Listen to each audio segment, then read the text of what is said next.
পৰহি পৰা কৰিছোঁ।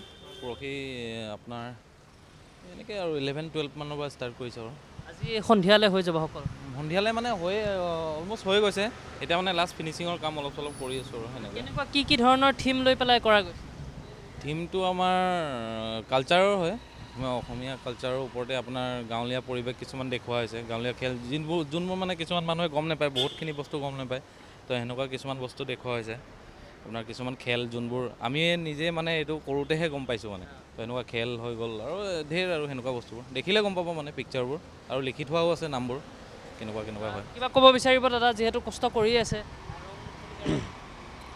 মানে আমি অসমীয়া যিটো আমাৰ সাজপাৰ বা অসমীয়া সংস্কৃতি, সেইটো আমি ফুটাই তুলিবলৈ চেষ্টা কৰিছোঁ।